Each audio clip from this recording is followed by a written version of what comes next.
Ang ayoko sa lahat ay ang pinagnanakawan ako. Kaya kayong lahat, tignan nyo ang itsura ni Ernesto. Ganito ang mangyayari sa inyo kapag ginawa nyo ko ng katarantaduhan.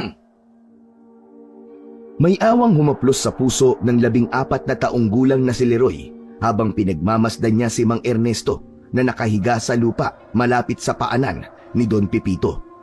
Halos kalahating oras na walang tigil na hinahagupit ng paulit-ulit ni Don Pipito si Mang Ernesto ng latigo. Binugbog din ito ng gusto ang kawawang lalaki. Ayon sa narinig ni Leroy, nagnakaw si Mang Ernesto ng pera mula sa kaha ni Don Pipito. Napahinto ang pagtatrabaho ng mga magsasaka ng kalamansi nang binugbog kanina ni Don Pipito si Mang Ernesto nang walang babala. Lolo Ambo, hindi po ba natin tutulungan si Mang Ernesto? Grabe po ang kalagayan niya. Parang mamamatay na po siya. Wala na tayong magagawa sa sitwasyon ngayon ni Ernesto, Leroy. Baka kapag tinulungan natin siya, ay sa atin naman ibaling ni Don Pipito ang galit niya. Mas mabuting manahimik na lamang tayo.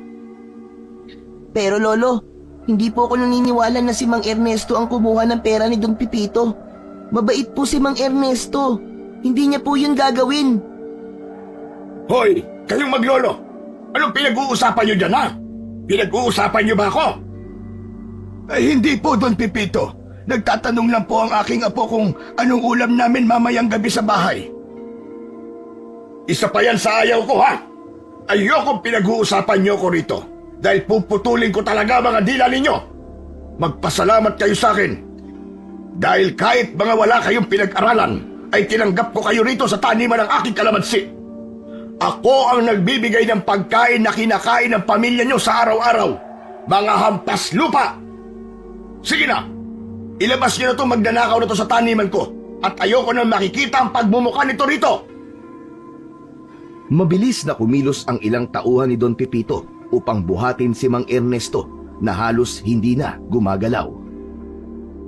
Nais mang sabihin ni Leroy kay Don Pipito na mali ang ginagawa nito ay mas pinili niyang manahimik upang hindi na madamay sa galit ng malupit na Don.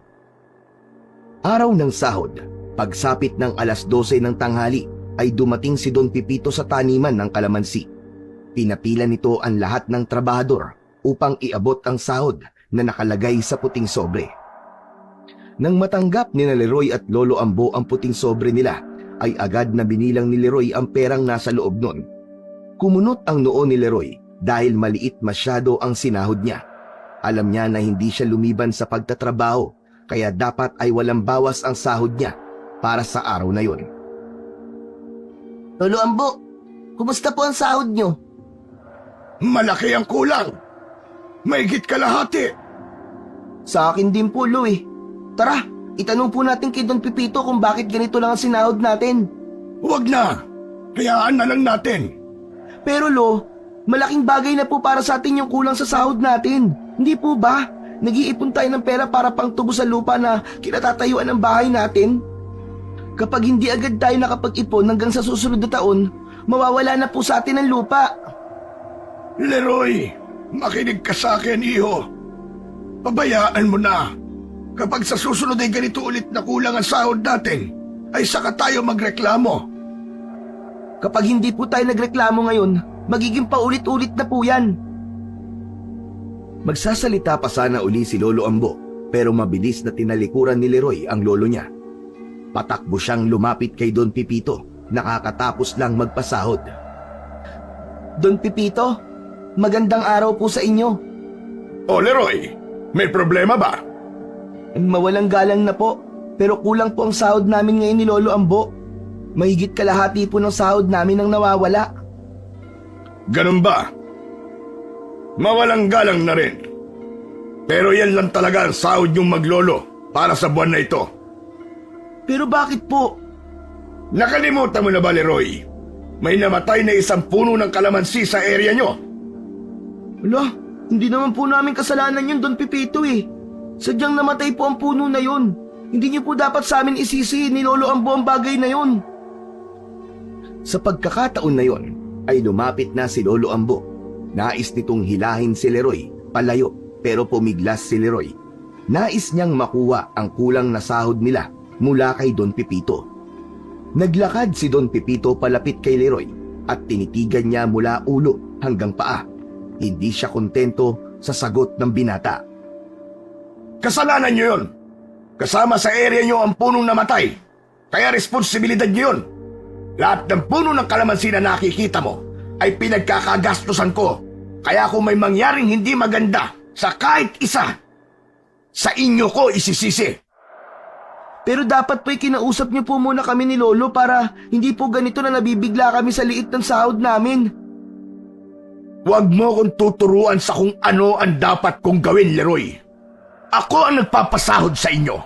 Kung gusto mo magreklamo, pwede kayong umalis at huwag nang magtrabaho rito. Nagpantig ang tenga ni Leroy sa narinig. Gusto niyang sumagot. Gusto niyang ipaglaban ang naramdaman niyang mali sa ginawa ng kanilang amo sa kanila ni Lolo Ambo. Pero bago pa man siya nakapagbitaw ng salita, inunahan na siya ni Lolo Ambo. Pagpasensyahan niyo na po ang aking apo, Don Pepito. Sa akin ay walang problema kung ibawas niyo sa sahod namin ang namatay na puno ng kalamansi. Ambo, pasalamat ka dahil matagal ka nang nagtatrabaho dito.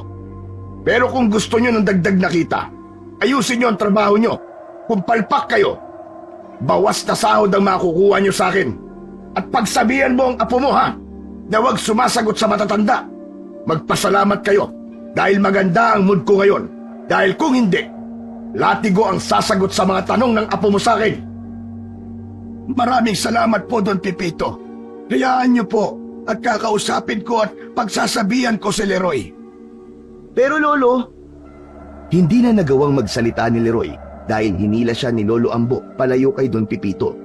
Nais pa sana ni Leroy na kausapin si Don Pepito tungkol sa kulang na sahod nila ng lolo niya.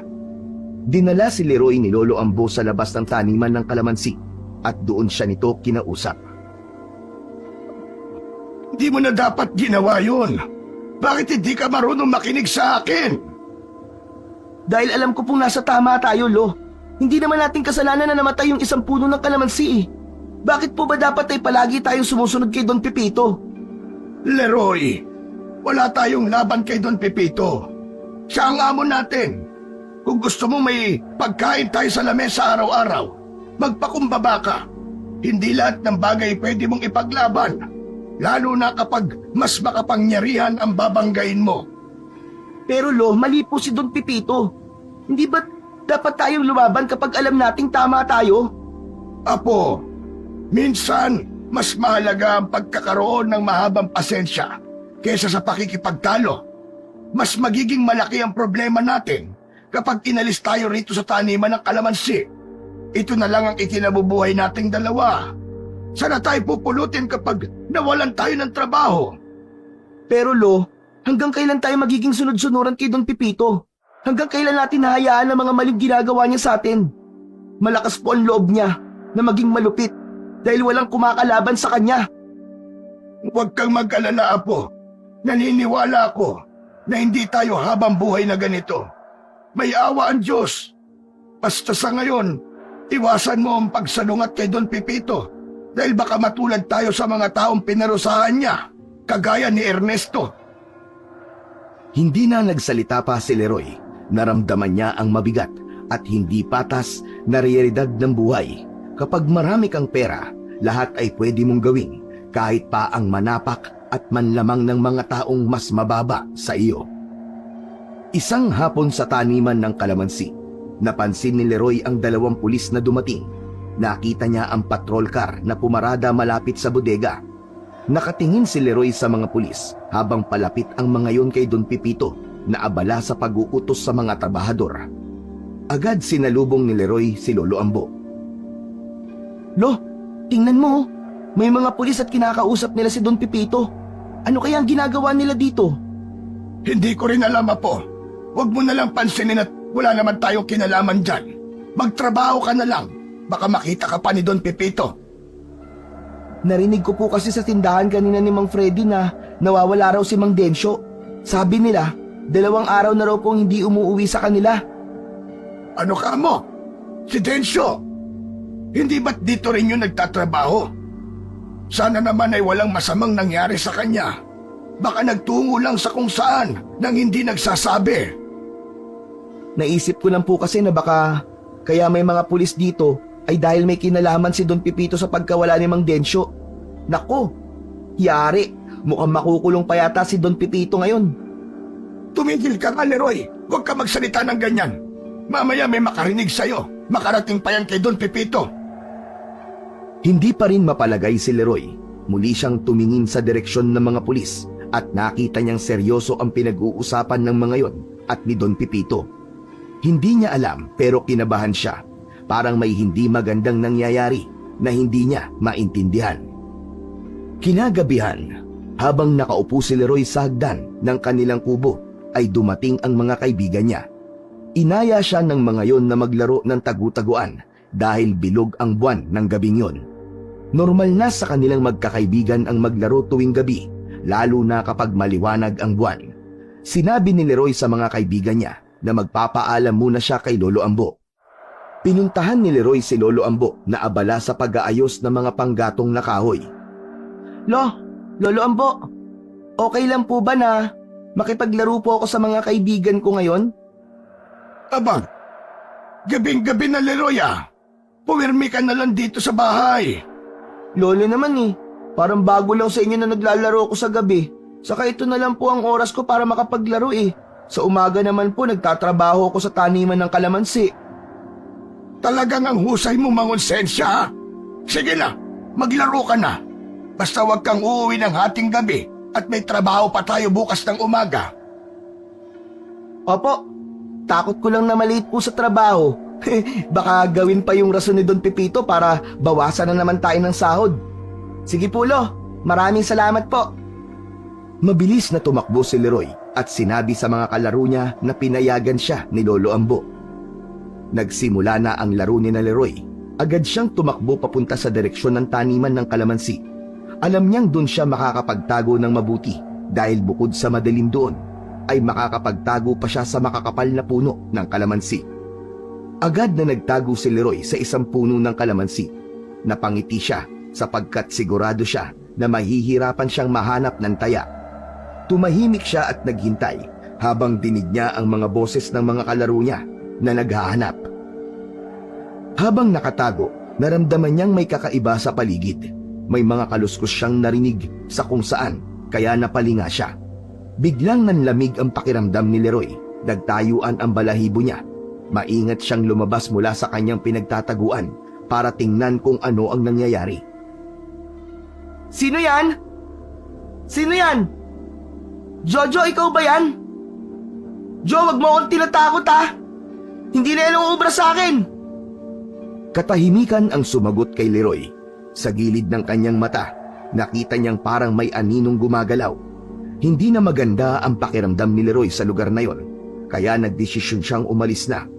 Maglalakad na sana siya paalis sa taniman ng kalamansi nang napahinto siya dahil biglang may sumulpot sa harapan niya na isang nilalang na noon lamang niya nakita. Nanlaki ang mga mata ni Leroy. Hindi siya makapaniwala sa kanyang nakikita. Isang nilalang na mukhang halimaw ang nasa harapan niya.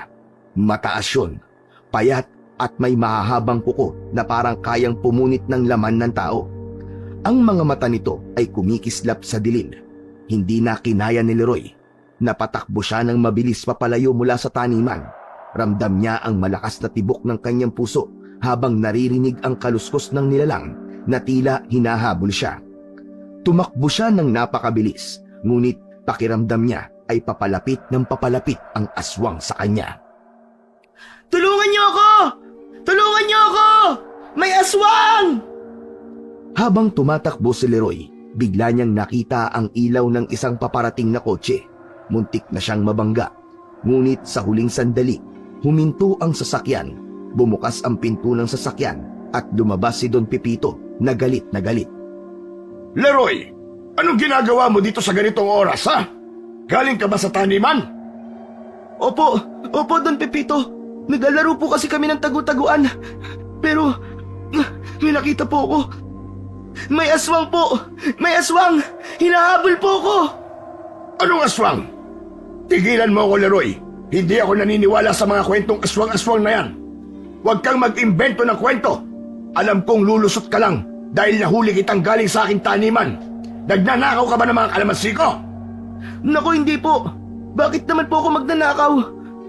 Sawang-sawa na nga po ako sa kalamansi dahil araw-araw kong kasama ang mga yun. Don Pipito, totoo po ang sinasabi ko. Nakakita po ako ng aswang sa taniman nyo. Sige na, bumalik ka na sa bahay nyo. Magpasalamat ka at papalampasin ko tong ginawa mo.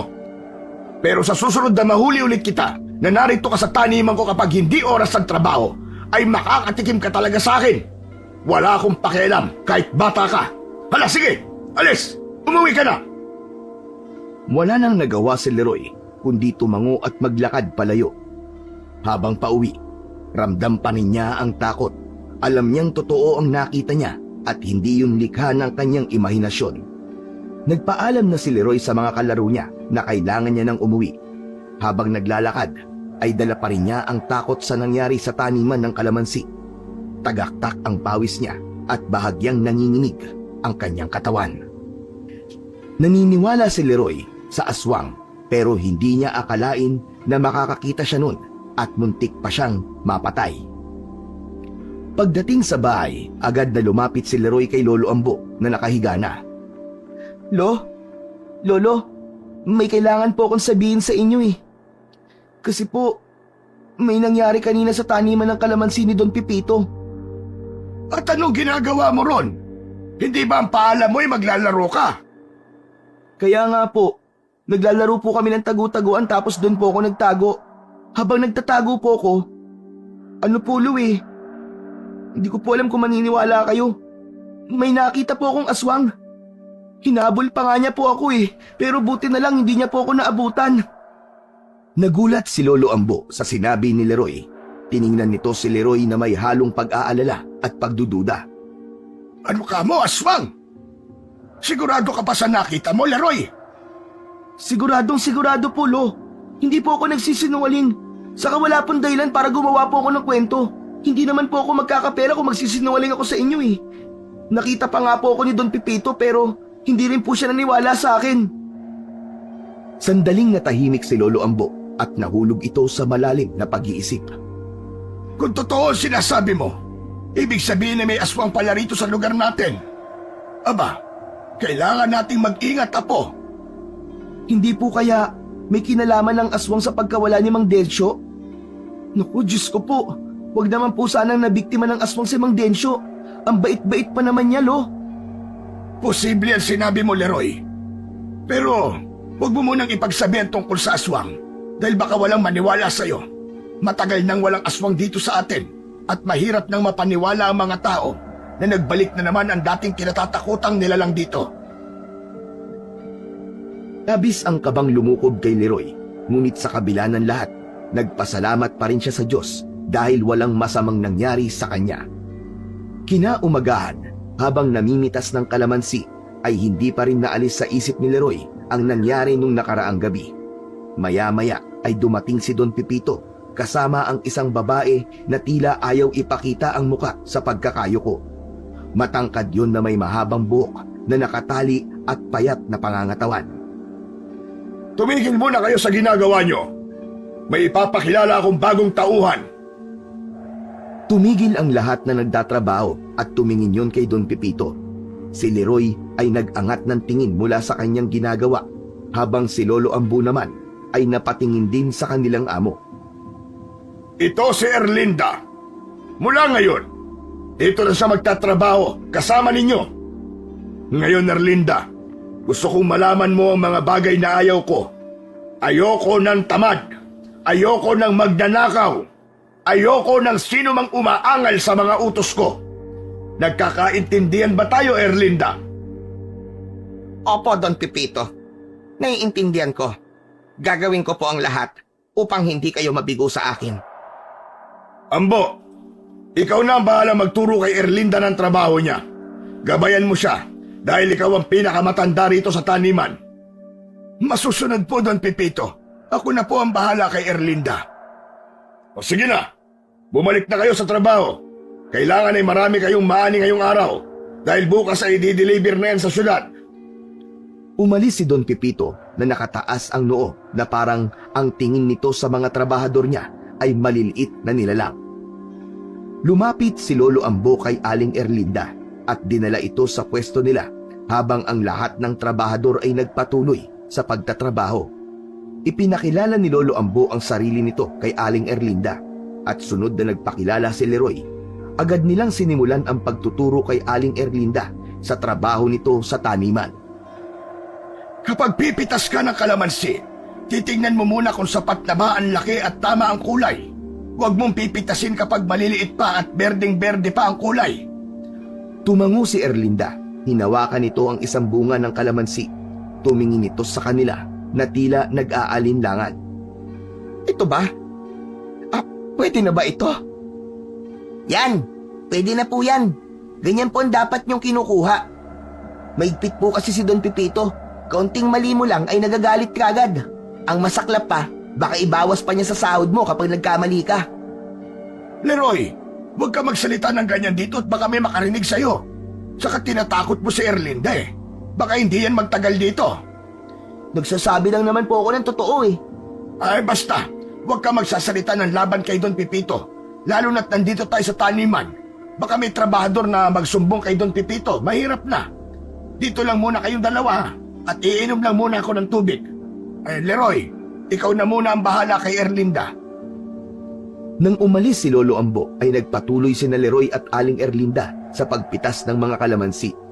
Napansin ni Leroy na tila hindi komportable si Aling Erlinda. Aling Erlinda, okay lang po ba kayo? Oo naman, Leroy. Medyo naninibago lang ako. Ngayon lang kasi ako nakapagtrabaho sa ganitong taniman. Makakasanayan niyo rin po yan. Sa una lang po mahirap. Pero kapag alam niyo na po ang mga dapat gawin, madali na lang po yun. Ilang taon na po ba kayo? 42 anyos na ako. Ikaw ba? Mukhang bata ka pa pero nagtatrabaho ka na kagad. Opo, 14 pa lang po ako. Kailangan ko po kasing tumulong kay Lolo Ambo sa pagkita ng pera eh. Kasi kailangan naming matubos ang lupa namin. Aling Erlinda, tagasan po pala kayo? Parang ngayon ko lang po kayo nakita rito sa San Vicente. Magkaibang bayan ako. Sa San Delfin. Malayo-layo yun dito. Dito lang kasi ako nakakita ng trabaho kaya kahit malayo, ay tinanggap ko na lamang. May anak na po kayo? Meron. Nag-aaral siya ng kolehiyo sa Maynila. Patay na ang asawa ko, kaya hindi pwedeng mawalan ako ng trabaho. Oo nga pala, Leroy. Totoo ba yung sinabi mo kanina tungkol kay Don Pipito na mahigpit siya? Nako, totoo po yun. Hindi lang po mahigpit. Masama pa ang ugali niya. Kapag nagkamali ka kahit maliit lang, sisigawan ka kagad. Marami na pong napaalis dito dahil sa napakaliit na pagkakamali lang. Ang tingin niya kasi sa ating mga trabahador niya ay parang robot na hindi nagkakamali. Hindi ko po ito sinasabi para siraan si Don Pipito ha. Gusto ko lang po na alam niyo ang ugali niya para makapag-ingat po kayo. Salamat at sinabi mo sa akin yan, Leroy. Ngayon, alam ko na ang mga hindi ko dapat gawin dito sa taniman ng kalamansi. Basta po, mag-iingat kayo. Lalo na po't bago lang kayo dito. Kapag ayaw niya ang trabaho niyo at sinasagot niyo siya o kinokontra niyo, ay hindi yun magdadalawang isip na tanggalin kayo. Dito sa San Vicente, meron bang dapat nakatakutan? Sasabihin sana ni Leroy ang tungkol sa aswang pero naalala niya ang sinabi ni Lolo Ambo na wag muna niyang sabihin sa ibang tao ang tungkol doon. Itatahimik ka. May mali ba sa tanong ko? Aling Erlinda, naniniwala ho ba kayo sa aswang? Hindi ako naniniwala sa aswang kasi hindi pa ako nakakakita ng ganon. Ako po, Aling Erlinda. Nakakita na po ako. At kagabi lang po, dito po mismo, sa taniman ng kalamansi ni Don Pipito. Buti nga po nakatakas ako dahil kung hindi, baka ginawa na po akong hapunan nun. Sinabi ko nga po yun kay Don Pipito pero hindi po siya naniwala. Nagalit pa nga sa akin Pero totoo po yung nakita ko. Kaya mag-ingat po kayo, Aling Erlinda. Hindi lang po si Don Pipito ang dapat niyong iwasan dito, kundi pati yung aswang na lumalabas tuwing gabi. Sandaling natahimik si Aling Erlinda. Bumalik naman si Leroy sa pagpitas ng kalamansi. pero hindi niya maiwasang mapansin na parang malalim ang iniisip ni Aling Erlinda. Noon lang niya napansin na nakasuot ng gloves si Aling Erlinda. Teka po, Aling Erlinda. Bakit po may suot kayong gloves sa kamay nyo? Ito ba? Sensitibo kasi ang kamay ko lalo na sa maaasim na prutas. Kaya kailangan ko ng proteksyon. Kaya po pala. Parang may allergy po kayo, no? Si Lolo Ambo naman po, sa sili may allergy. Kapag kumakain siya ng sili, nako, namamaga po yung butas ng puwet nun. Ano't narinig ko ang pangalan ko, ha? Bakit kung ano-ano sinasabi mo kay Erlinda tungkol sa akin? Pabihira ka, bata ka, oo. Oh, Lo! Wala po, wala! Wala po akong sinasabi na tungkol sa inyo. Grabe naman po kayo mag-isip sa akin. O siya, sige na. Tama na ang kwentuhan. Magtrabaho na tayo para marami kaagad tayo na mapitas na kalamansi. Ngumiti si Leroy kay Aling Erlinda at ganun din ito. Pero ramdam ni Leroy na tila may kakaiba sa bago nilang katrabaho na hindi naman niya matukoy kung ano. Mabilis na lumipas ang oras sa araw na yon. Sa wakas, tapos na ang oras ng trabaho nila. Palubog na ang araw at unti-unting bumabalot ang kulay kahil at pula sa kalangitan. Magkasabay na naglalakad sina Leroy at Lolo Ambo sa mabatong daan. Bitbit ni Lolo Ambo ang sombrero nito habang si Leroy naman ay tahimik na nag-iisip. Hindi maalis sa isip ni Leroy si Aling Erlinda. Lo, napansin niyo po ba si Aling Erlinda kanina? Paanong napansin? Anong ibig mo sabihin, Apo? Ewan ko po pero para pong parang basta. Para pong may kakaiba sa kanya. Nung una, kwento siya ng kwento. Tapos, bigla na lang po siyang naging tahimik. Natural baka napagod lang. Bagong salta si Aling Erlinda eh. Kaya siguro medyo nangangapa pa siya sa atin. Normal lang naman yun. Hindi, Lo eh. Para po kasing parang may kakaiba talaga sa kanya, Lo. Alam mo po yung pakiramdam na parang meron po siyang tinatago? Leroy, hindi tayo dapat basta maghinala sa tao. Lalo na kung hindi pa natin sila lubusang kakilala. Hindi magandang pag-uugali ang ganyan. Nanghuhusga ka kagad. Alam ni Leroy na tama si Lolo Ambo, pero hindi niya mapigilan ang kakaibang nararamdaman niya tungkol kay Aling Erlinda. Hindi niya maipaliwanag kung bakit, pero parang may kung anong bumabalot sa pagkatao nito. Habang patuloy silang naglalakad, napansin ni Leroy na tila naging mabagal ang hakbang ng kanyang Lolo Ambo. Tumingin siya sa kanyang lolo at nakita niyang bahagya itong umuwi na parang may masakit dito. Lo, okay lang po ba kayo? Medyo masakit lang ang katawan ko, Leroy. Siguro dala na rin ang pagod sa maghapong trabaho. Pero huwag kang mag-alala. Ayos lang naman ako. Ikaw naman kasi, Lo eh. Tumulong ka pa kasi sa pagbubuhat ng mga sako ng kalamansi eh. Hindi mo naman po trabaho yun eh. Hindi porket hindi ko trabaho, ay hindi ko nagagawin. Kailangan din nating makisama sa ibang katrabaho natin, Apo. Baka kailangan niyo po magpahinga muna bukas, Lo. Ako na lang po muna magtatrabaho sa taniman. Kakausapin ko na lang po si Don Pepito. Naku, nawag na, Apo. Parang hindi mo naman kilala si Don Pepito. Kahit masama ang pakiramdam natin, ay hindi pwedeng hindi ka magtatrabaho. Saka, nakapanghihinayang ang isang araw na wala akong sasahurin. Malaking bagay na yon para sa ating dalawa. Sigurado po ba kayo, Lo? Sigurado ako, Apo. Kung hindi ko kaya ay magsasabi naman ako sa iyo eh. Alam ni Leroy na matigas ang kalooban ng kanyang lolo at ayaw nitong maging pabigat kahit pa sa kanya. Tahimik lang nitong itinuloy ang kanilang paglalakad, ngunit hindi mawala sa isip ni Leroy ang pag-aalala para sa kanyang lolo. Matapos kumain ng gabing yon, ay napansin ni Leroy na matamlay si Lolo Ambo. Nakaupo ito sa kanilang maliit na bangko sa may pinto habang hawak ang balikat at tila nahihirapan huminga. Hindi napigilan ni Leroy na mag-alala para sa matanda. Lo, kumusta na po ang pakiramdam nyo? Masakit pa rin ba ang katawan nyo, Lo? Oo, Apo. Mas masakit ang katawan ko ngayon kaysa kanina. Gusto nyo po bang bumili na ako ng gamot, Lo? para kahit papano po mabawasan ang sakit ng katawan nyo? Nako, gabi na Leroy. Baka kung ano pang mangyari sa'yo sa labas. Bukas na lang. Pero mas maganda po kung makakainom na po kayo ngayon ng gamot, Lo, para paggising niyo po bukas ay wala na po yan. Huwag po kayo mag-alala, mag-iingat naman po ako Saka medyo maaga pa naman po May bukas pa pong tindahan. Sigurado ka ba, Apo? Oo naman po. Hindi ko po kaya na makita kayong ganyan Parang hirap na hirap po kayo sa nararamdaman yung sakit. Sige, bumili ka. Diyan na lang sa tindahan ni Maring para malapit-lapit lang. Bilisan mo, Apo, ha? Kumuha ka ng pera sa wallet ko.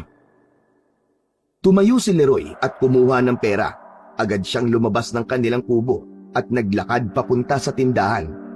Mabilis ang hakbang ni Leroy papunta sa tindahan ni Maring. Ngunit nang bumili siya roon ay wala itong gamot para sa sakit ng katawan. Kaya naglakad-lakad pa siya para maghanap ng bukas na tindahan. Tahimik ang paligid at malamig ang simoy ng hangin. Hindi mapigilan ni Leroy na mag-alala para kay Lolo Ambo. Pagdating sa isa pang tindahan, ay agad niyang binili ang gamot na kailangan ni Lolo Ambo. Nagmamadali siyang bumalik pa uwi. Dala ang maliit na supot ng gamot. Habang naglalakad pabalik, napadaan siya sa taniman ng kalamansi. Lalagpas na sana siya sa taniman nang may marinig siyang kaluskos sa gitna ng taniman. Hindi napigilan ni Leroy ang huminto at tumingin sa taniman ng kalamansi. Kinabahan siya, lalo na't sa lugar na yun niya nakita ang aswang. Nagpatuloy siya sa paglalakad, pero hindi niya napigilan ang sarili na tingnan muli ang taniman.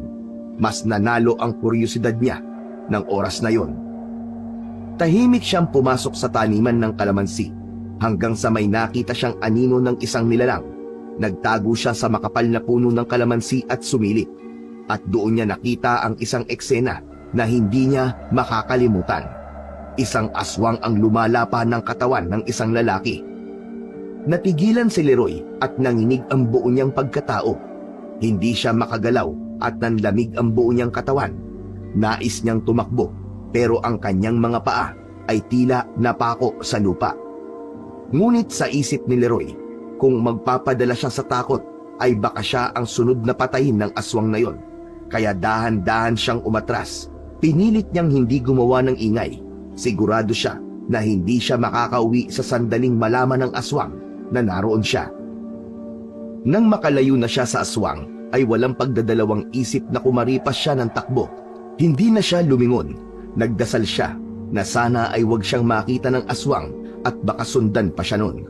Halos mabitiwan niya ang supot ng gamot kaya mahigpit niya yung hinawakan. Pagdating niya sa kanilang bahay, ay doon na nakaramdam ng kaligtasan si Leroy. Nang makita niya si Lolo Ambo, ay nagtaka ito sa itsura niya. Oh, Leroy! Ano nangyari sa'yo? Bakit para ka nakakita ng multo? Lo, hindi po multo ang nakita ko.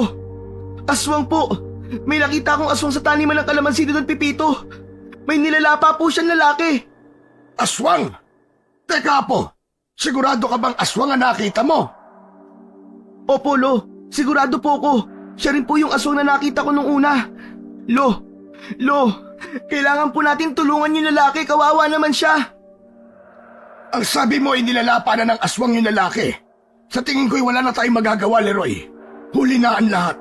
Ang mabuti pa, magsarado na tayo ng mga bintana at pinto. Pagkatapos ay magdasal tayo bago matulog. Nanghihinang napaupo sa isang sulok si Leroy habang nakatulala. Pakiramdam niya ay hindi na maaalis sa utak niya ang nakita niya sa taniman ng kalamansi. Tila habang buhay nang nakaimprenta yon sa kanyang alaala. Lo, natatakot po ko. Baka kung tayo naman po ang maging biktima ng aswang. Kaya nga dapat ay mag-iingat tayo palagi. Lalo na kapag madilim na. At huwag kang mag-alala, Apo. Habang nandito ako, ay gagawin ko ang lahat para protektahan ka. Hindi ako papayag na may mangyaring masama sa'yo. Inabot na ni Leroy ang gamot kay Lolo Ambo. Matapos nilang magsarado ng mga bintana at pinto, ay nagsimula na silang magdasal. Pagdating ni Leroy at Lolo Ambo sa taniman ng kalamansi kinabukasan, ay agad nilang napansin ang kaguluhan ng mga trabahador. Nagkatipon-tipon ang mga yon sa isang lugar malapit sa gitna ng taniman. Kita sa mukha ng mga yon ang takot at pagkabahala. Lo, sa tingin ko po ay nakita na nila yung bangkay ng lalaki na nakita ko kagabi na kinakain po ng aswang. Tama ka, Apo. Ngayon ay naniniwala na ako sa mga sinasabi mo tungkol sa aswang dito sa taniman ng kalamansi. May kaba na lumapit ang maglolo sa kumpulan ng mga trabahador. At hindi nga nagkamali si Leroy. Dahil naroon ang bangkay ng isang lalaki.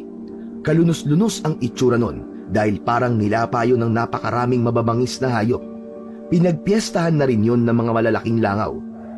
Doon din nila nalaman na isa yon sa mga trabahador ni Don Pipito sa taniman ng kalamansi. Narinig nila sa ibang trabahador na baka raw aswang ang pumatay sa lalaki dahil hindi yun magagawa ng isang tao. Maya-maya pa ay dumating si Don Pipito. Agad na tumahimik ang lahat nang makita ang malupit nilang amo. Nang makita ni Don Pipito ang bangkay, ay hindi man lang ito nagpakita ng anumang emosyon ng pag-aalala. Ano na naman ito? Bakit may bangkay dito sa taniman ko? Ligpitin nyo na yan! Alisin nyo yan at ayokong may pagkikwentuhan kayo na may nakita kayong patay dito. Kapag nasira ang negosyo ko, mayayari kayong lahat sa akin! Nabigla ang mga trabahador at ang ilan ay nagkatinginan sa sinabi ni Don Pipito. Walang nagtangkang gumalaw sa bangkay. Oh, ano pang tinutunga-tungangan nyo dyan? Wala bang susunod sa inyo sa utos ko? Gusto nyo bang latiguin ko pa kayo isa-isa bago kayo kumilos? Hindi na napigilan ni Leroy ang sarili na magsalita. Mawalang galang na po, Don Pipito. Hindi po pwedeng galawin ang bangkay habang wala pa ang mga pulis. Sigurado ko nalalabas sa investigasyon na isang mabangis na hayop ang pumatay dyan. Isa pa, hindi ba sinabi ko na sa'yo dati na ayokong sumasagot-sagot ka sa akin, Leroy? Ako ang nagpapasweldo sa inyo. Ako ang masusunod dito. Huwag kang magmamagaling. Hindi ako nakikipag-usap sa katulad mong bata. Hindi naman po ako sumasagot sa inyo, Don Pipito. Sinasabi ko lang po ang tamang gawin sa ganitong sitwasyon. Talaga bang wala kang takot, ha? Inilabas ni Don Pipito ang latigo nito. Akmang hahampasin nito si Leroy, pero mabilis na iniharang ni Lolo Ambo ang sarili nito sa kanyang apo. Huwag po, Don Pipito! Huwag! Nakikiusap ako sa iyo. Huwag mong sasaktan ang apo ko. Hindi na itiloy ni Don Pipito ang paghampas nito ng latigo.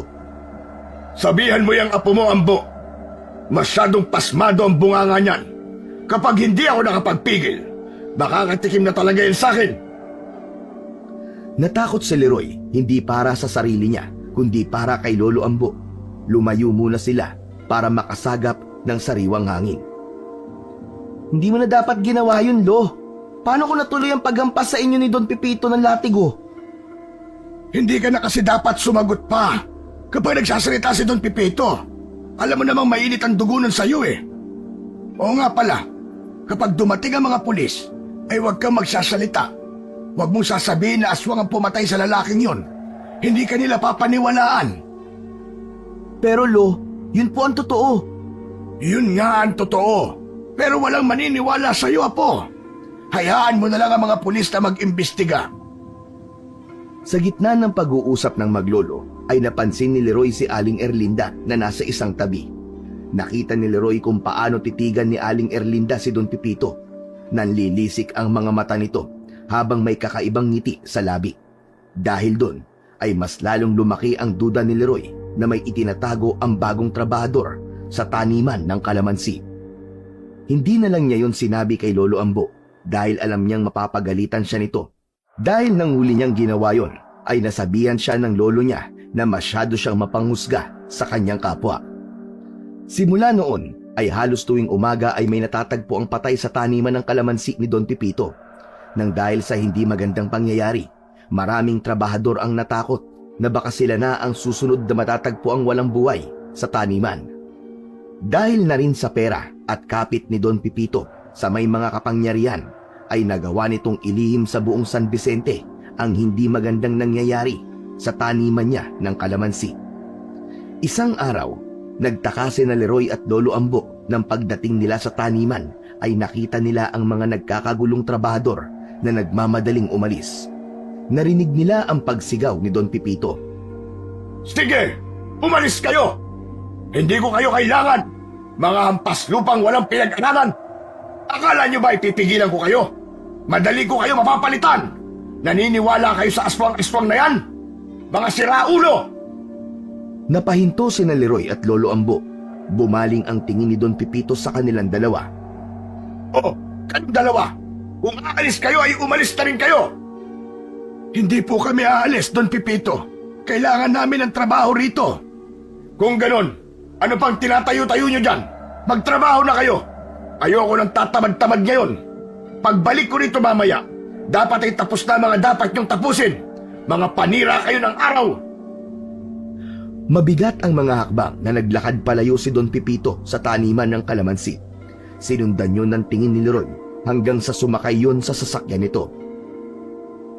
Tingnan mo, Don Pipito na yun, Lo. Hindi man lang nagpasalamat sa atin kasi hindi tayo umalis gaya ng ibang nagtatrabaho rito. Hayaan mo na, Leroy. Hindi ka pa ba sanay sa kanya? Pero Lo, talaga bang hindi tayo aalis dito sa taniman ng kalamansi?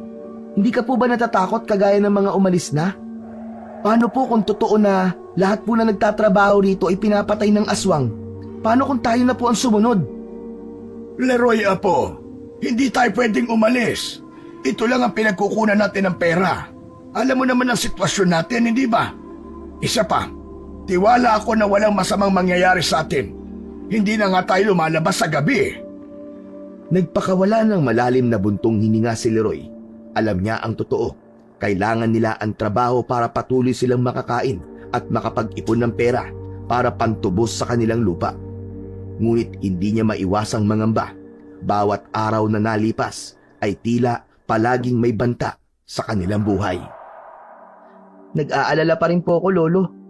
Hindi kasi natin alam ang mga pwedeng mangyari sa mga susunod na araw. Kaya nga tayo mag-iingat, Leroy. Basta't magtatrabaho tayo ng maayos at uuwi tayo bago kumagat ang dilim. Poprotektahan natin ang isa't isa. Malungkot na tiningnan ni Leroy ang mga natirang trabahador. Kaunti na lamang sila kumpara sa dami ng orihinal nilang bilang. Mahigit kalahati ang nabawas sa kanila. Hindi rin naman kasi masisisi ni Leroy ang mga yun. Dahil kung siya ang magdidesisyon, ay aalis na rin siya roon. Ngunit hindi niya pwedeng pabayaan ang kanyang lolo. Kung ano ang desisyon nito, ay yun na rin ang sa kanya. Pag-ikot ng mata ni Leroy, ay napansin niya si Aling Erlinda na abala sa pamimitas ng kalamansi. Tila sa lahat ng naroon, ito lamang ang hindi kinakapitan ng pangamba o takot. Parang hindi man lang ito apektado sa mga nangyayari. Agad siyang lumapit kay Aling Erlinda upang kausapin ito. Aling Erlinda, hindi po ba kayo natatakot sa nangyayari? Napatingin sa kanya si Aling Erlinda at agad na ibinalik ang atensyon sa pag-aani ng mga kalamansi. Hindi ako natatakot, Leroy. May mga bagay na mas importante pa sa takot na nararamdaman ng mga tao dito. Ano pong ibig niyong sabihin? Halos lahat ng mga katrabaho natin nag-resign na po. Hindi niyo po ba naisip na umalis na rin? Saglit na huminto si Aling Erlinda sa ginagawa nito at tumingin ng diretso kay Leroy. Hindi ako aalis dito hanggat hindi ko natatapos ang dapat kong gawin. Ano po? Ano po bang kailangan niyong tapusin? Magtrabaho ka na lang, Leroy. Kakaunti na tayo kaya dapat ay doble rin ang bilis at sipag natin simula ngayon.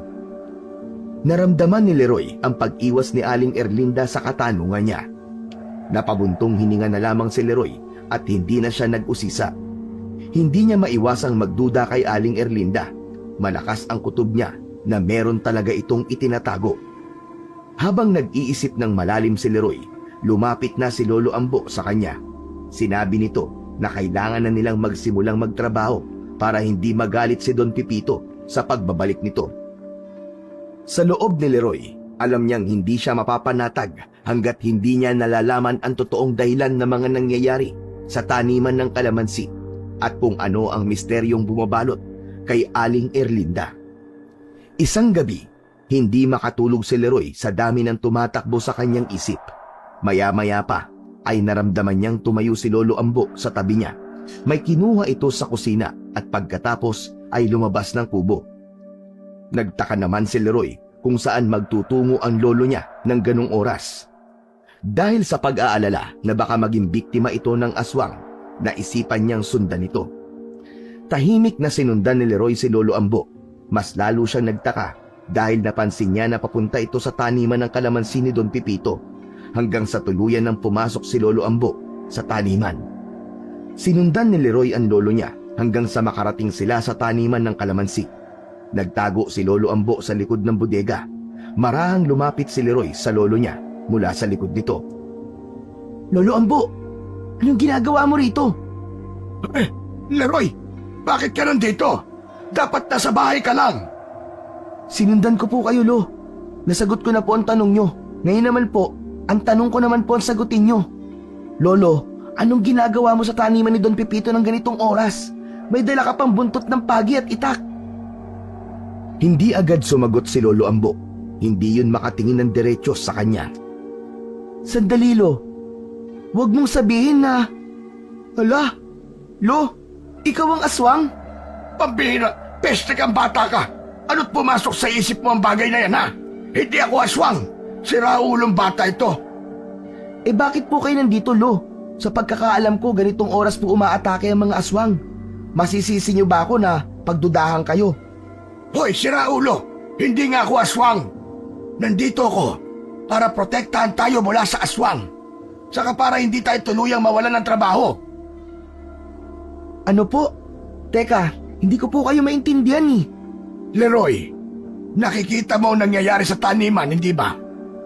Halos araw-araw ay may nakikitang trabahador na patay na nagiging biktima ng aswang. Kapag maraming trabahador ang namatay at umalis dahil sa takot, malaki ang posibilidad na ipasara ni Don Pipito itong taniman. Pati tayo ay mawawalan ng trabaho. Pero Lo, bakit ikaw ang gumagawa nito?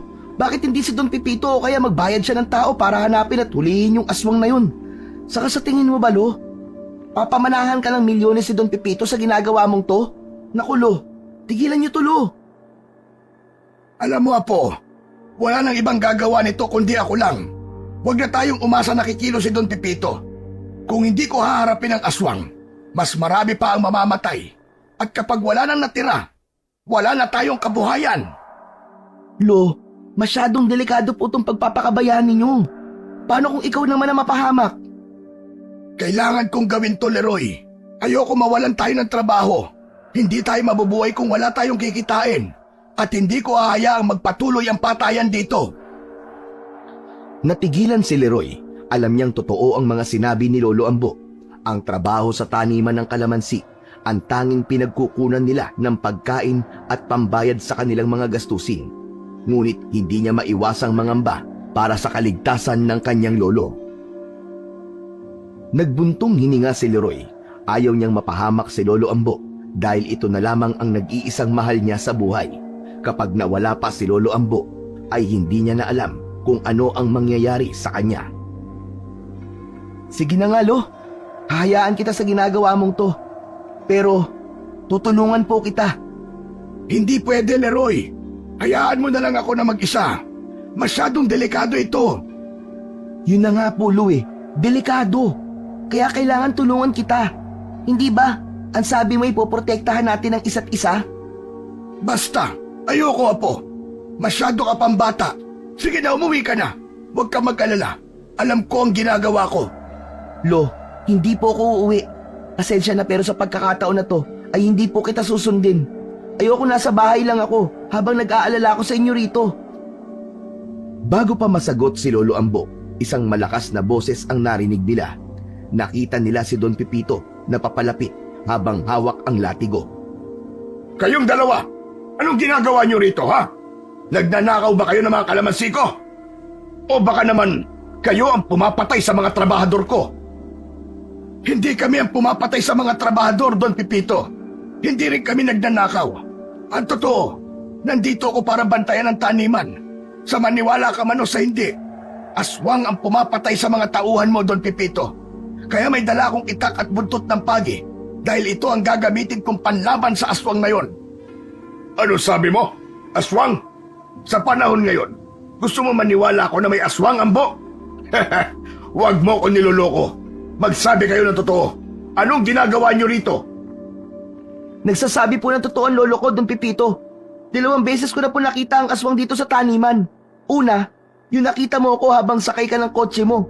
At ang pangalawa po nung nakita ko yung aswang habang nilalapa nito ang isa sa mga trabahador mo.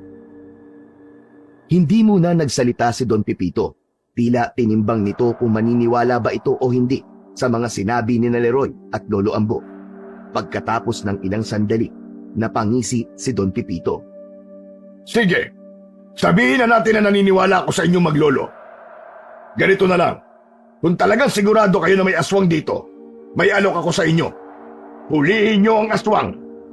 Bibigyan ko kayo ng 200,000 piso kapag nahuli nyo at nahiharap nyo sa akin ang aswang na sinasabi nyo. Kung hindi nyo naman mahuli, ibig sabihin, kayo ang may kagagawan ng pagpatay. Di siguraduhin ko na mabubulok kayo sa kulungan. Nagulat si Leroy at napatingin kay Lolo Ambo. Lo, anong gagawin natin? Sige, Don Pipito. Tatanggapin namin ang alok mo. Huhulihin namin ang aswang.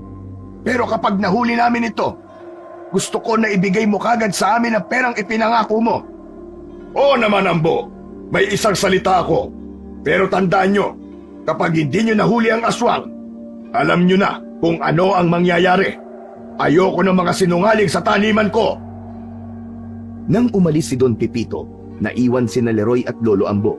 Hindi sila nag-usap ng ilang sandali. Pagkatapos ng ilang minuto, tumingin si Leroy sa kanyang lolo. Lo, bakit mo tinanggap ang alok ni Don Pipito? Malaking halaga ng perang ibibigay niya sa atin, Apo. Matutubos na natin ang lupa at may matitira pa. Magagamit natin yon para makapagsimula tayo at makapagpatuloy ka sa pag-aaral mo. Sa bagay, sayang din po yun, Lo. Pero Lo, paano naman natin uhulihin yung aswang? Gagawa tayo ng plano, Leroy. Gagawin natin ang lahat para magtagumpay tayo. Ito na ang pagkakataon natin para matubos ang lupa natin. Kung ganun, Lo, pumapayag ka na pong tulungan kita? Sa tingin mo ba may magagawa pa ako para pigilan ka? Alam ko na kahit pagbawalan kita, ay gagawin mo pa rin ang gusto mo. Basta, Leroy, ipangako mo, mag-iingat ka palagi at uunahin mo ang sarili mo kapag nalagay tayo sa hindi inaasahang sitwasyon. Ngumiti na lang si Leroy bilang kasagutan. Umuwi na rin sila sa kanilang kubo at nagsimula na silang mag-isip ng hakbang para mahuli nila ang aswang. Sa loob ng maliit na kubo ni Leroy at Lolo Ambo ay naging abala ang dalawa sa paghahanda. Sa harap nila ay may isang plastik ng mga kalamansi na kanilang piniga isa-isa para makuha ang katas nun. Lo, bakit ba natin ginagawa tong pagpiga ng mga kalamansi?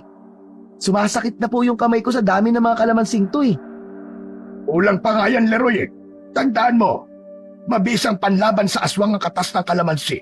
Dapat marami tayong ipunin para kapag nakaharap natin ang aswang, ay hindi agad tayo mauubusan. Habang pinipiga ni Leroy ang kalamansi, biglang sumagi sa isip niya ang kanyang paboritong laruan nung bata pa siya, ang kanyang water gun. Lo, pwede ko bang gamitin yung water gun ko? Pwede ko yung lagyan ng katas ng kalamansi para siguradong tatamaan natin ang aswang. Aba, mahusay ang ideya mo, Apo. Nag-iisip ka naman pala. O sige, kuhanin mo ang water gun mo. Sa pagkakaalam ko naroon yung saka na nilalagyan natin ng mga lumang gamit. Mabilis na tumayo si Leroy at tinungo ang sulok ng kanilang maliit na silid. Kinuha niya ang kanyang water gun sa kaon at dinala yun pabalik kay Lolo Ambo. Inabot naman ng matanda ang isang tasa ng katas ng kalamansi at dahan-dahang inilagay sa loob ng water gun.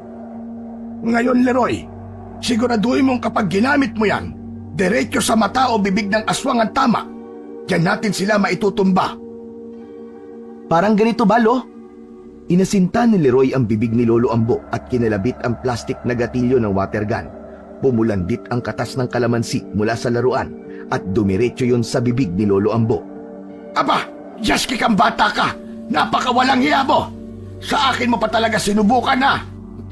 Ang asim! Nagpa-practice lang naman ako, Lo eh. Pero wag kang mag-alala. Asintado ko sa paggamit nito kahit matagal ko na tong hindi nagagamit. Oo na, magtigil ka na. Kakaltukan na kita dyan eh. Pero Leroy, kakaunti pa ang kalamansi na meron tayo.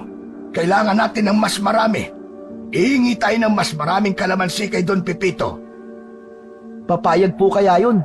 Ubod yun ng damot. Sa tingin ko naman ay papayag yun dahil para na rin naman sa kanya tong ginagawa natin. Natapos na sina Leroy sa pagpiga ng mga kalamansi. Ramdam ni Leroy ang kahandaan nila ni Lolo Ambo sa pakikipaglaban sa aswang. Hindi na siya makapaghintay na mahuli ang aswang at makuha ang perang sinabi ni Don Pepito na ibibigay nito sa oras na maharap nila rito ang aswang na pumapatay sa mga trabahador sa taniman ng kalamansi. Matapos ang trabaho ay nagtungo sina Leroy at Lolo Ambo sa bahay ni Don Pepito. Ang bahay nito ang pinakamalaki at pinakamaganda sa San Vicente at yun ay nakuha nito dahil sa negosyong kalamansi. Pagdating nila roon, kaagad silang sinalubong ng isa sa mga kasambahay ni Don Pepito at pinapasok sila. Agad naman silang hinarap ni Don Pepito. Oh, kumusta na? Nandito ba kayo dahil nahuli niyo na ang aswang? Nasaan na ang halimaw na yon, Ambo? Tapos na kami sa paghahanda, Don Pepito. Pero hindi pa namin nauhuli ang aswang. Kung ganon, anong kailangan nyo?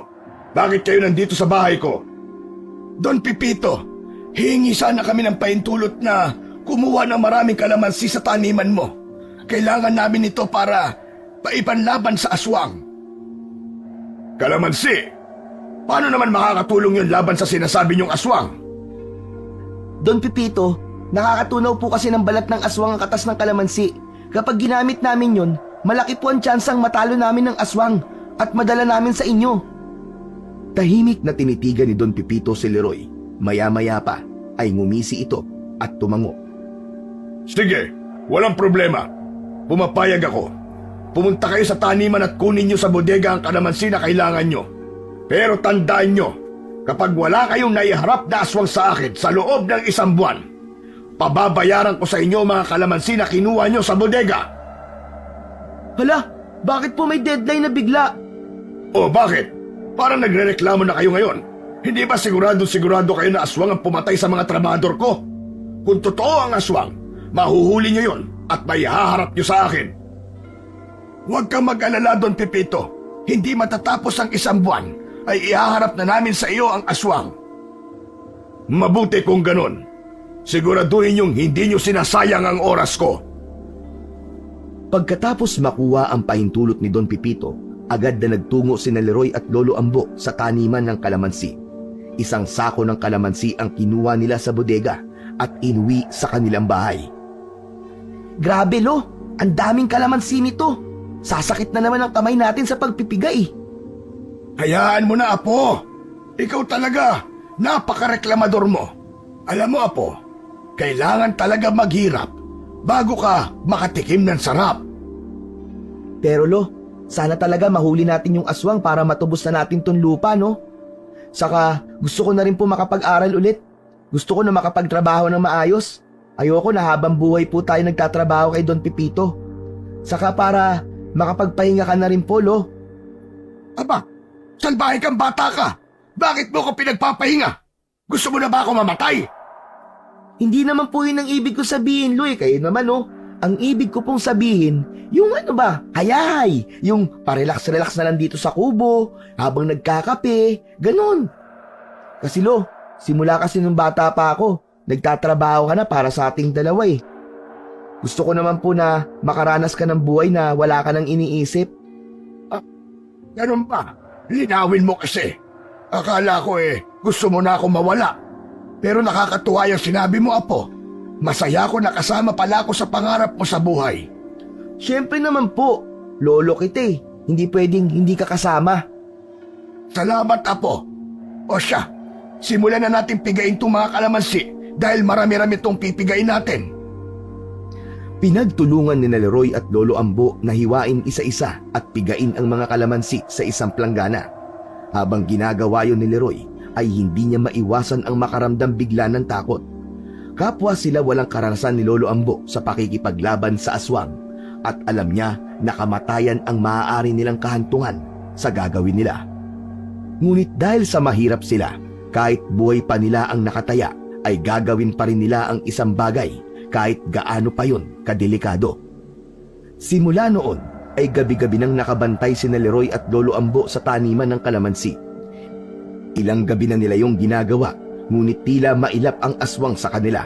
Hindi pa yun nagpapakita mula umpisa.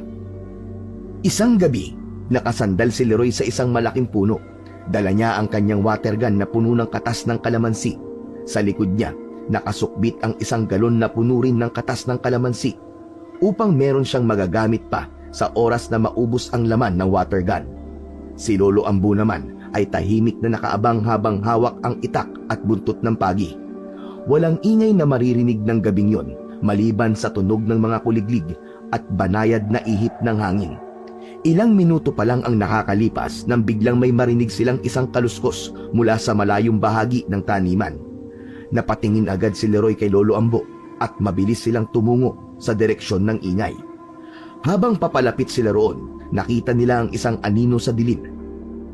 Isang malaking nilalang na may mahahabang kuko at mapupulang mga mata. Meron itong hilang katawan ng isang lalaki na duguan. Tumigil sina Leroy at Lolo Ambo sa paglalakad at tahimik na nagkatinginan. Lo, yung aswang! Nandito na po siya! Oo, alam ko. Nakikita ko, Apo. Manahimik ka muna. Dahan-dahan silang naglakad patungo sa aswang na abala sa paglapa sa katawan ng lalaki. Nang malapit na sila sa aswang, ay agad yung inatake ni Lolo Ambo. Isang mabilis na hampas ng buntot ng pagi ang pinakawalan ni Lolo Ambo at tinamaan ang aswang sa likod. Napasigaw ang aswang sa sakit at nanlisik ang mga mata na tumingin sa kanila. Agad tumayo ang aswang at umangil na parang isang mabangis na hayop. Napahakbang ng isa patalikod si Leroy. Nanlamig ang mga kamay niya. Nais niyang tumakbo palayo, ngunit naisip niya na hindi niya pwedeng hayaan si Lolo Ambo na lumaban sa aswang na mag-isa. Leroy! Ayun na! Huwag kang matatakot sa halimaw na yan! Kaagad na tumakbo si Leroy palapit sa aswang at itinutok ang kanyang water gun sa aswang. Paulit-ulit niyang pinaulanan ng katas ng kalamansi ang aswang. Sigaw ng sigaw ang aswang habang tinatamaan ito sa muka at katawan. Nag-iwan ang katas ng kalamansi ng mga paso sa balat nito.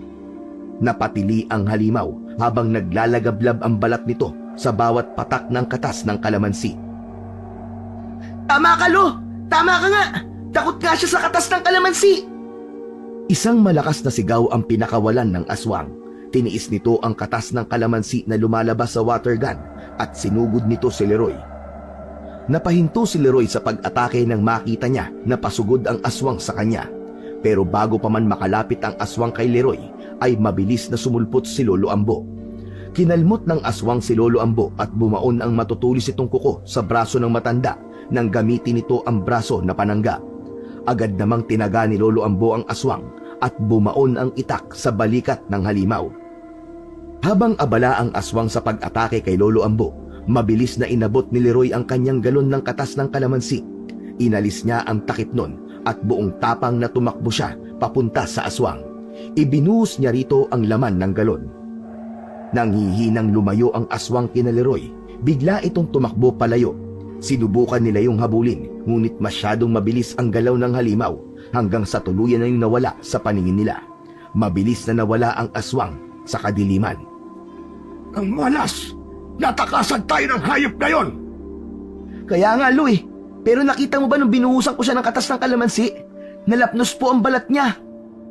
Oo nga, mahusay ang ginawa mo, Apo. Pasensya ka na kung minaliit kita nang hindi pa nakikita ang kaya mong gawin. Wala na po sa akin yun, Lo. Pero Lo, nasugatan ka niya. Nako, wala ito, Leroy. Hindi malalim ang sugat na ito. Kayang-kaya ko itong gamutin. Ang importante ay nasugatan natin ng gusto ang aswang. Sigurado ko na kapag nakaharap natin siya ulit, ay hindi na siya makakatakas. Kaya dapat masanda tayo sa susunod. Tiningnan ni Leroy ang sugat ni Lolo Ambo. Bakas sa mukha niya ang pag-aalala.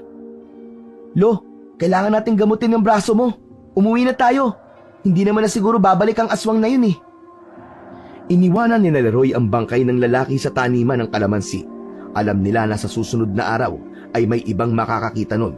Pagdating nila sa kanilang kubo ay agad nilang ginamot ang sugat ni Lolo Ambo. Isang umaga, sa ilalim ng malilim na puno, nag-uusap sina Leroy at Lolo Ambo habang sinasalansan ang mga bunga ng kalamansi na nakalagay sa kahon. Hindi ko pa rin po makalimutan yung laban natin sa aswang, Lolo. Nakakatakot pa rin isipin na may ganong nilalang dito sa lugar natin. Ang mga aswang, mahirap kilalanin sa una. Kasi nga, kagaya lang natin sila kapag araw. Parang normal na tao lang sila. Tahimik at minsan nakikihalubilo pa sa mga tao. Ibig sabihin po, Lo, pwedeng kahit sino ang aswang? Hala, kahit yung mga kakilala po natin? Oo, Leroy. Kaya hindi mo kagad malalaman kung sino sa mga kapitbahay o kakilala natin ang aswang. Napaisip si Leroy sa mga sinabi ni Lolo Ambo. Bigla niyang naalala si Aling Erlinda, ang trabahador na matagal nang hindi pumapasok. Lo, napansin niyo po ba? Ilang araw na pong hindi pumapasok si Aling Erlinda. Dati halos araw-araw ko siya nakikita rito. Pero ngayon, parang bigla na lang po siyang nawala. Baka may sakit o kaya naman ay may ibang pinagkakaabalahan. O baka isa na rin siya sa mga trabahador na ayaw na magtrabaho dito dahil sa takot na mabiktima ng aswang. Siguro po, bukas pupuntahan ko siya sa bahay niya para malaman kung anong lagay niya. Magandang ideya yan, Apo. Alamin mo ang nangyari sa kanya. Kung may problema man siya, baka makatulong tayo. Kinabukasan ng umaga, nagpasya si Leroy na puntahan si Aling Erlinda sa San Delfin.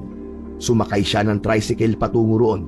Pagdating niya sa San Delfin ay nagtanong-tanong siya hanggang sa matuntun niya ang kubo nito na nasa dulong bahagi ng San Delfin. Malayo yon sa ibang kabahayan. Aling Erlinda? Aling Erlinda? Nandyan po ba kayo? Tahimik, walang sumagot mula sa loob. Kumatok si Leroy sa pinto at bigla yung bumukas ng dahan-dahan. Itinulak niya ang pinto hanggang sa bumukas yun. Mula sa likod ni Leroy ay narinig niya ang boses ni Aling Erlinda. Leroy, anong ginagawa mo rito? Mabilis na lumingon si Leroy at agad niyang napansin ang mga kakaibang marka sa balat ni Aling Erlinda. May mga lapnos ito sa muka at iba pang parte ng katawan na parang paso mula sa mainit na likido. Napatitig si Leroy sa katawan ni Aling Erlinda at bumalik sa kanya ang alaala ng laban nila ni Lolo Ambo sa aswang. Ang lapnos na nakita niya ngayon ay kaparehong-kapareho ng mga sugat ng aswang na kanilang nakalaban. Ang init ng katas ng kalamansi, yun ang nagdulot ng mga sugat na yon. Bigla siyang kinilabutan. Aling Erlinda? Ikaw ang aswang! Napaatras si Leroy at agad na tumakbo palayo sa kubo. Leroy, sandali lang. Huwag kang tumakbo. Bago pa makalabas si Leroy sa bakuran na yon, ay naharangan na siya kagad ni Aling Erlinda. Leroy, sandali lang. Makinig ka muna sa akin. Kailangan kong magpaliwanag. Huwag kang lumapit! Ikaw ang aswang! Ikaw ang pumapatay sa mga trabahador! Oo, ako nga. Ako ang pumatay sa kanila. Ako ang aswang na nakalaban niyo ni Lolo Ambo nung isang gabi. Pero, bakit niyo po ginawa yun? Bakit niyo po sila pinatay? Ginawa ko yon para matakot ang mga trabahador at iwanan ang taniman na yon. Kapag wala ng tao na nagtatrabaho doon, mapipilitan si Don Pipito na ipasara ang taniman ng kalamansi. Pero bakit niyo po gusto magsara ang taniman ng kalamansi? Para makapaghiganti ako. Si Don Pipito. Siya ang pumatay sa asawa ko na si Ernesto. Ano po? Si Mang Ernesto? Yung binugbog po ni Don Pipito kasi napagbintangan po na magnanakaw? Oo, siya nga. Hindi magnanakaw ang asawa ko. Umuwi si Ernesto na bugbog sarado. Hindi nagtagal ang buhay niya. Isang umaga, hindi na siya nagising. Si Don Pipito, siya ang pumatay sa asawa ko. Kaya ang dapat sa kanya ay mamatay din. Papatayin mo rin po si Don Pipito? Oo. Ang plano ko ay gagawin ko yon kapag nagsarado na ang taniman ng kalamansi at bagsak na siya. Pero hindi na ako makapaghintay, Leroy. Gusto ko nang mamatay ang hayop na yon. Mamayang gabi, papatayin ko na siya, Leroy. Magwawakas na ang kasamaan niya. At pakiusap, wag na wag kayong makikialam ni Lolo Ambo. Hayaan nyo na lamang akong gawin ang paghihiganti ko. Hindi ko kayo sasaktan ni Lolo Ambo dahil alam kong mabuti kayong tao. Basta manahimik na lang kayo. Napatingin si Leroy kay Aling Erlinda.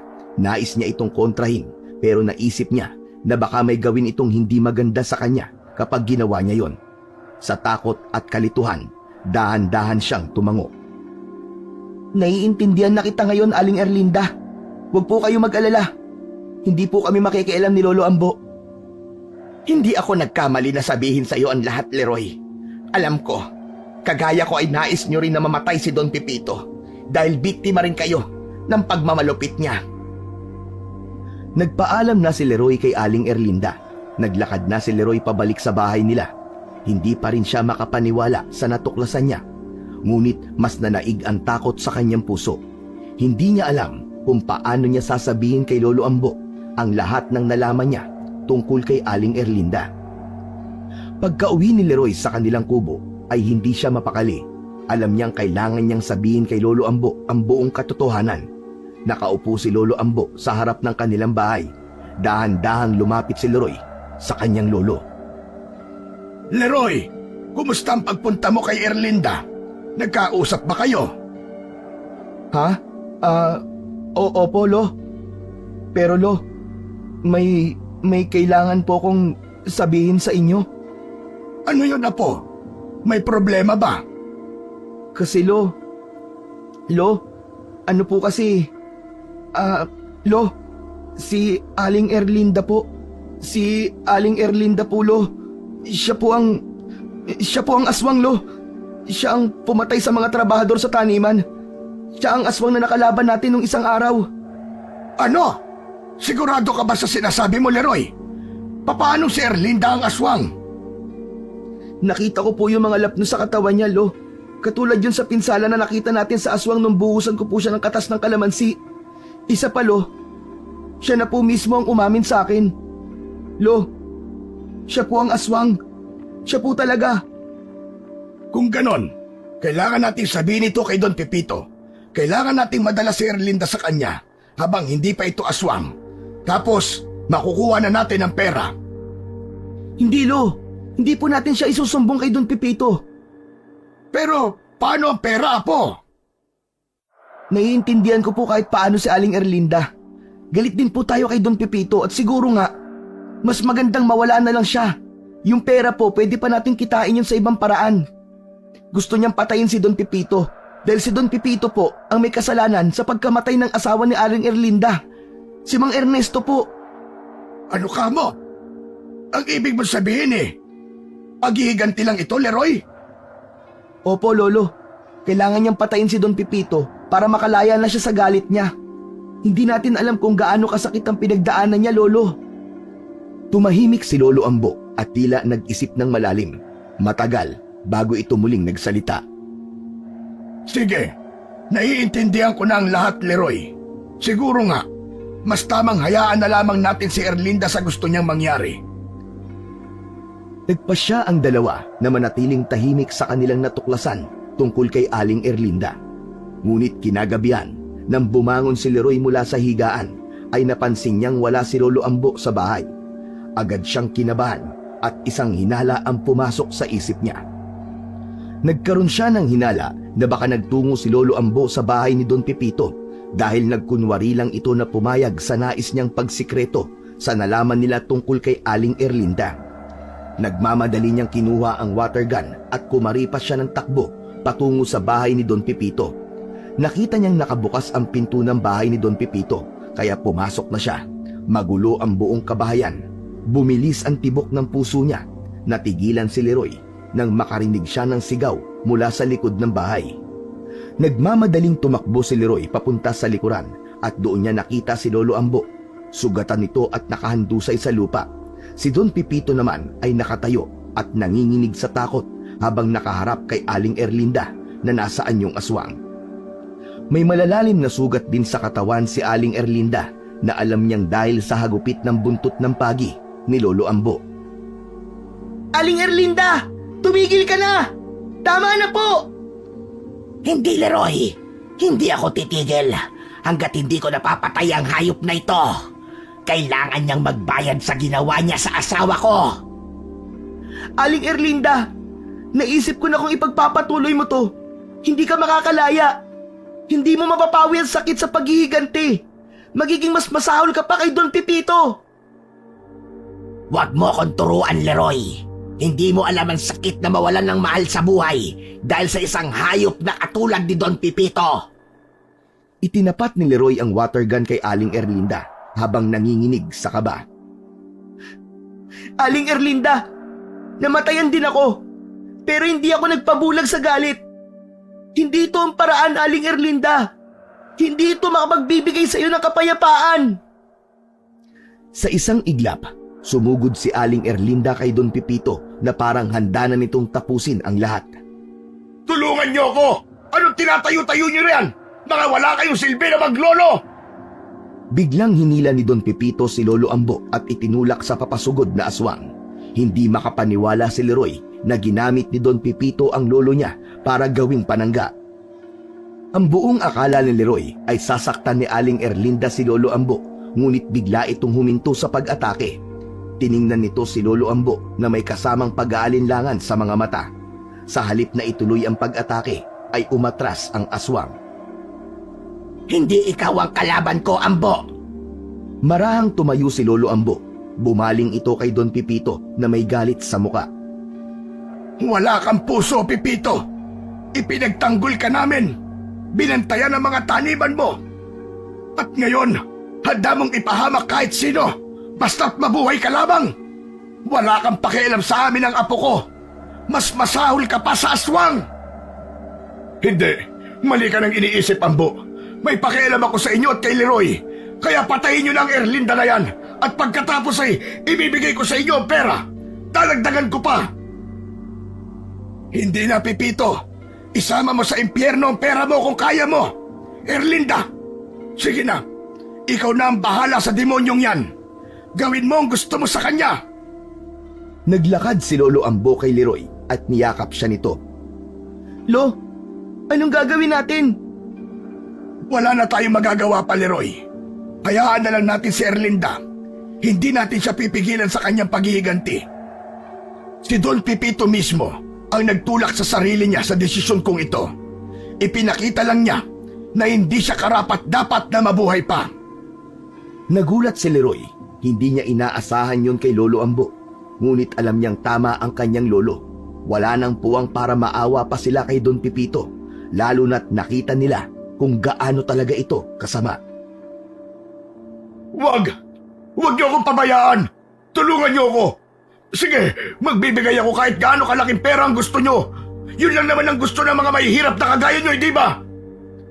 Ngunit hindi kumibo ang maglolo.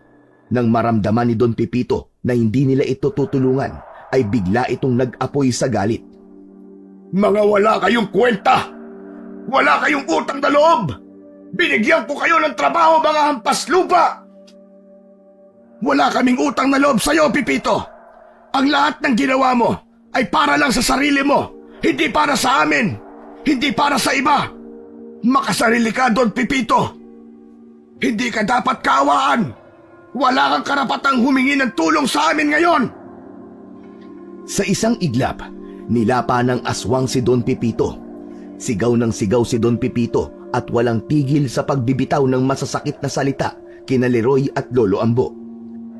Habang nagaganap ang karumal-dumal na eksena, ay tumalikod na si Leroy at Lolo Ambo. Naglakad sila paalis sa lugar na yon. Lo, tama ba ang ginawa natin? Sa totoo lang, Apo, hindi ko alam.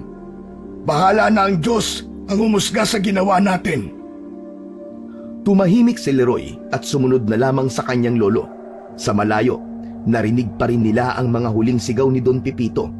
Pinilit na lamang ni Leroy na magbingi-bingihan habang patuloy silang naglalakad pauwi sa kanilang kubo. Pagdating nila sa bahay ay naupo si Lolo Ambo sa hagdan. Umupo si Leroy sa tabi nito. Parehas silang mabigat ang pakiramdam. Leroy, Apo, may kailangan akong aminin. Isinumbong ko si Erlinda kay Pipito dahil sa pera. Pero nung ginawa niya akong pananggalang para sa sarili niyang kaligtasan, ay doon ko naisip na hindi siya karapat-dapat tulungan. Pero Lo, nakokonsensya pa rin po ako sa ginawa natin. Kahit paano ay may kinalaman pa rin tayo sa kamatayan ni Don Pepito. Lahat ng galit ng isang tao ay may dahilan na po. May mga sugat na hindi natin kayang pagalingin. Ang paghihiganti ni Aling Erlinda ay hindi na natin mapipigilan. Kinabukasan, kumalat sa buong bayan ng San Vicente ang balitang natagpuan ang katawan ni Don Pepito na wala ng buhay sa likod ng bahay nito.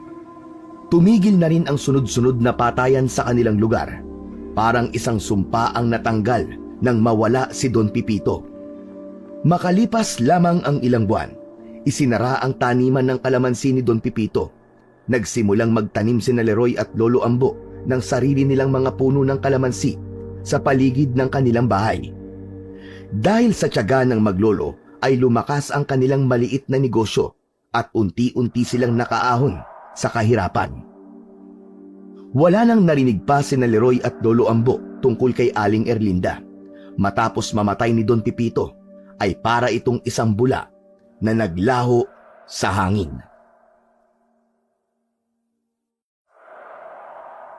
Ang ayoko sa lahat ay